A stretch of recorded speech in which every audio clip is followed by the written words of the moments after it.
Berods buvau prisnūdęs, Jadvyga prisisapnavo. Suteik, Dieve, amžiną atilsį jai ir mudviejų dukteriai. Regis žiūrėjo mane iš dangaus aukštybių tyromis jautriomis akimis. Žiūrėjo į Lietuvą, tačiau nemylėjo jos. Aš myliu Lietuvą, bet pripratau prie Lenkijos. Metai daro savo. Nesugrąžinsi jų lygiai taip, kaip Nemuno vandenų nebesugrąžinsi iš jūros. Tuo ir Palanga. Daug regėjau vandenų, daugel miestų aplankiau, bet nežinau, kas toji jūra. Bent prieš mirtį pamatysiu.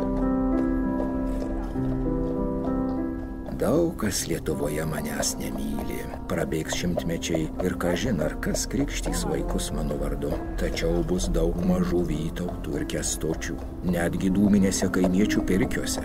Kodėl? Argi aš pardaviau Lietuvą? Ar jai blogą linkėjau? Abu su pusbroliu Vytautu krikštijome Aukštaičius Nevėžio upėje. Kunigai kalbėjo maldas, o aš išversdavau jų žodžius lietuviškai. Ar ne aš buvau pirmasis persakęs Dievo žodžius ir jo įstatymus Lietuvai, jos prigimtąja kalba? Ačiū, paukšti. Esi teisingesnis už žmogų. Ten, matot! Kas nutiko? Nieko nematau.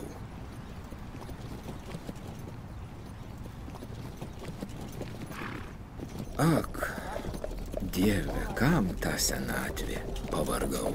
Girios be galo, be krašto.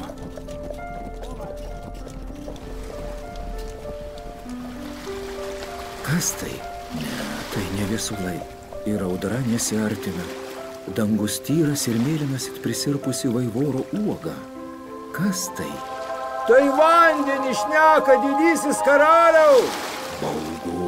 Čia ne karo trimitų, ne iškilmių būgnų, ne bažnytinio choralo garsai, ne sidabrinių puotos taurių skambesys ir žirgų kanopų caksėjimas. Anie garsai nuo mažens pažįstami ir mėgiami, čia visai kas kita. Svetimybė, gūdgarsiai. Žilų plaukų sulaukiau, 2 sūnų sulaukiau, bet kad tokį vaizdą būčiau matęs, argi gali būti dideli laukiniai vandenys, plytintis be galo be krašto, juk tik dangus yra begalinis, tačiau danguje gyvena Dievas, vandenyje Dievas negali gyventi.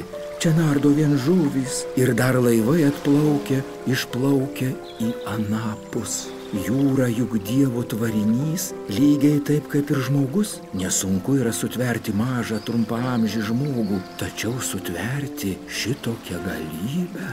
O, kokia yra Dievo ranka. Birutė Dėdienė, Vytauto motina, čia jauna gyveno. Kasdien žiūrėdavo į jūrą, galbūt todėl nerami buvo jo siela. Ir tą neramę sielą jį atidavė Vytautui. O mano motina buvo atkeliavusi iš ramių rusų gilumų ir jo siela buvo rami bei lygi. Kodėl aš toks? O Vytautas buvo visai kitoks, juk mes abudu esame Gedimino ainiai skirtingi. Kodėl aš ne toks kaip Vytautas? Važiuojam, argi nematot, šviesusis karalius pavargo.